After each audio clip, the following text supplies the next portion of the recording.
I'll do presses normally at the beginning, and generally stick with dumbbell press. A lot of people, they go from here all the way up like that, like it's a barbell press. But once you get to here, that last bit, it's pretty much all triceps at the top. So with the dumbbell, I try to go up and like in. So it's like an arch movement like that. So it's more deltoid. I'm not locking out with the tricep. I'm trying to de-emphasize the top of that movement where the delts are resting a little bit. So, want to try it? I'm just curious. Some 120s? Some 120s? Huh?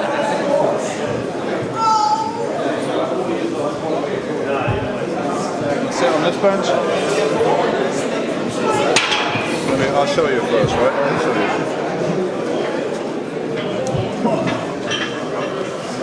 So we're here.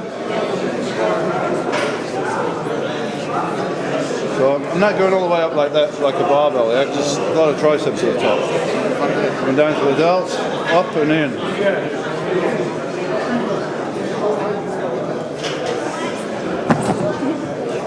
Get the question and answer.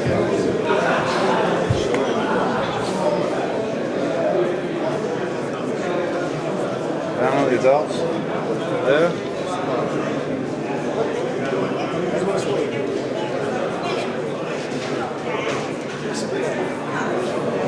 Bring them in. Try to touch them in here. More range on the bottom there. You're going to come down to there, okay? All the way down. That's better. Okay? Yeah. Get that bottom piece. That's delts. Instead of the top there is more triceps.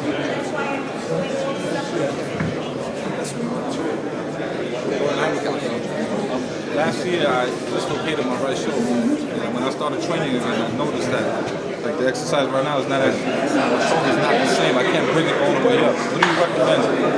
I don't know the extent of your injury. I'm not a doctor, but you got an MRI on there. So you need an MRI scan. That's going to show. X-ray is going to show the bones, right? So you can have that. That'll show the bones.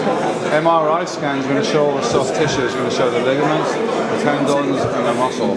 So you really need that because nobody's going to know what's going on there until you get that. Once you get that, then you can get some good advice. What's damaged? What can you do to repair it, and so on. But don't just leave it. You know, you definitely need to do that. And the chest, right here at the front. Work the anterior deltoid in the chest. Any pressing movement. I mean, they're connected. Any pushing movement, they're going to be working together. It's not like they work in unison. You can't work one without the other. It's impossible. It's not like maybe front races or anything. If you want to work pec, then your pressing movement, whether it's flat bench press, incline, decline, they're all working the pec and the front delt together. Any of those exercises. But when we're talking about deltoids, you want to try and isolate your deltoids a bit more. So overhead press is very minimal pec involvement, or some kind of laterals, right? When you do front raises, the different position on the hand, like what's the front raises, I'll keep the palms down, and the same thing with the side raise, palms down. Well, a lot of people try to use too much weight, and you'll see them do this. Go back like that. Yeah? What's happening is they're lifting this here, front delt. You want to isolate the side delt. That's going to give you the cap on the shoulder. Yeah? So you're going to lift with the side delt. Lift out to the side, keeping your hand down, keeping it pointing down, right? Once that starts going up there, then you're using front delt. Or you're going back like that, you're using front delt and rear delt. Come straight out to the side, keep your palm facing down. Yeah? If you can see your palm, you're not doing it properly. Would you recommend to start from here or from the sides? You can start from either. I mean, you can start from the front here, you can start from the side. I used to alternate it. I'll do one workout, I would be from the front, use a little bit more weight, but you're not really hitting anything till you get here, you know. And then the next workout, I would do it seating, or sitting down. So I'll start with the dumbbells underneath here, and come out to the side like that. And you know, if you got a long bench, you can get your training partner to sit behind.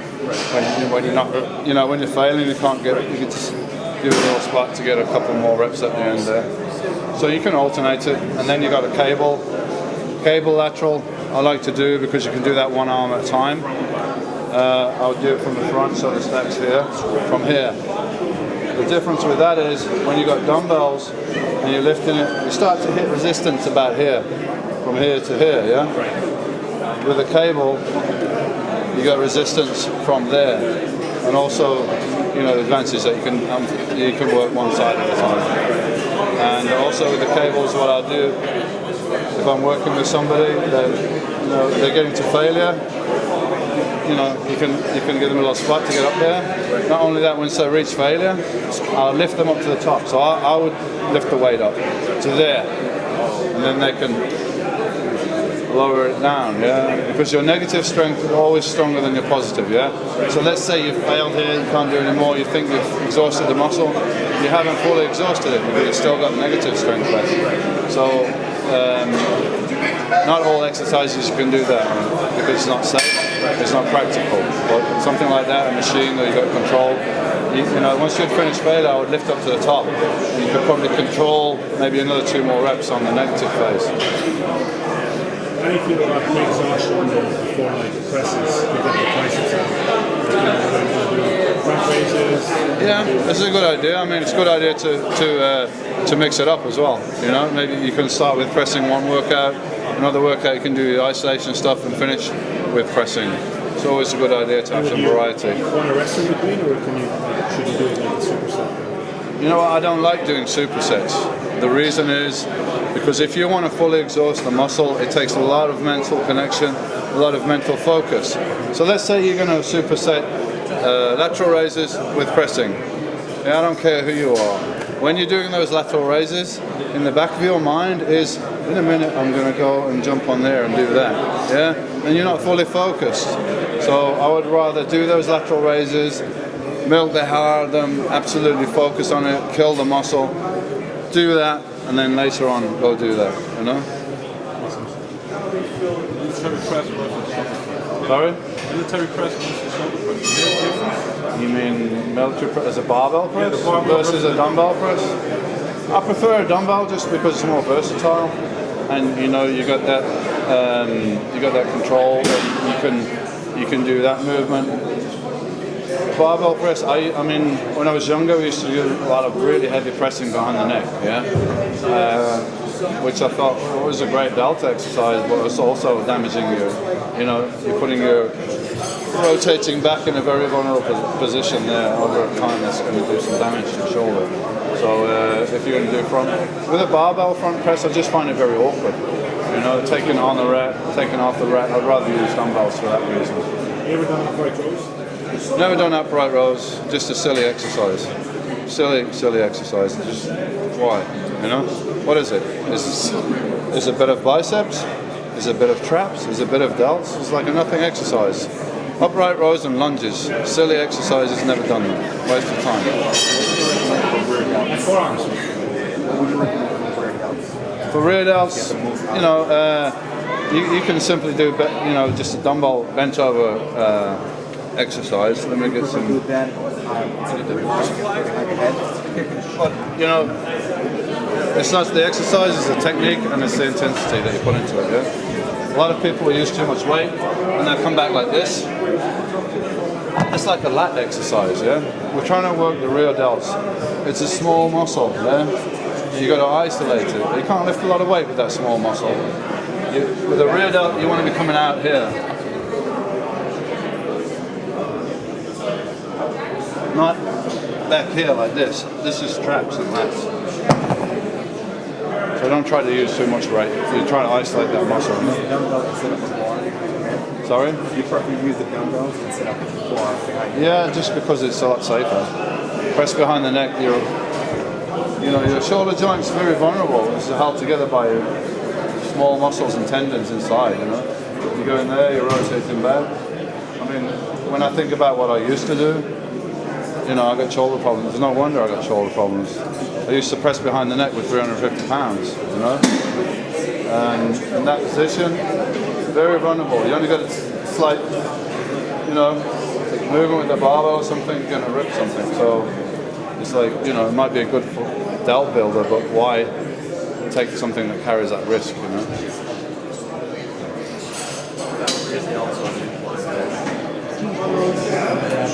Yeah, I mean you can do raises on a bench because it, you know, ensures that you're going to do it strictly, but it's also a little bit restrictive, you know. So yeah, it's good. You can do them like with a bench. You can do them like this. You can alternative, is, you know, it's an alternative, right?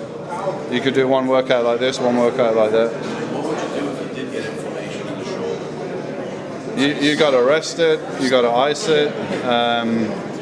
You might want to get some deep tissue therapy, you know, to break down any small adhesions and scar tissue that you're building up in there before that little problem gradually builds up to be a big problem, right? You know. Hey, Dorian, what do you like to make a trap?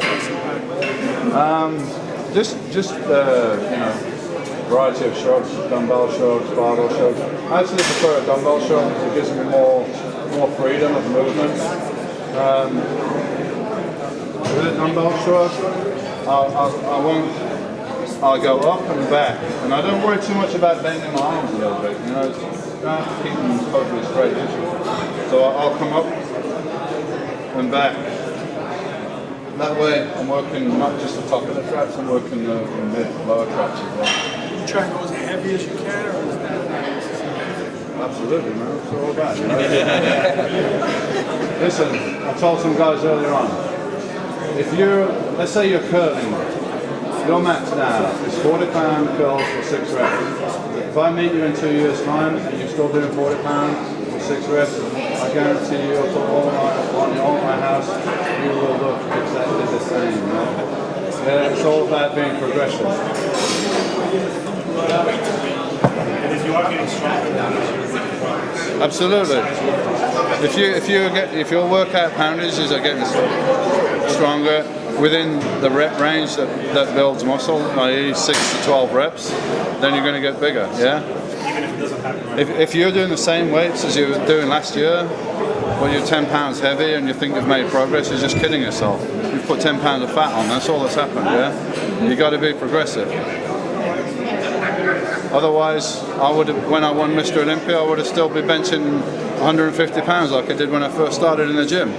No, I was benching 500 pounds, that's why I was a lot bigger. You got to be progressive. And if you're working out, if you're doing something, and you write it down what you're doing, chart it a little bit. If in 2 months' time your weights haven't increased at all in the work, you've made no progress in 2 months, so something has to change. The workout has to change, maybe you have to look into your nutrition, whatever it is, something has to change, yeah?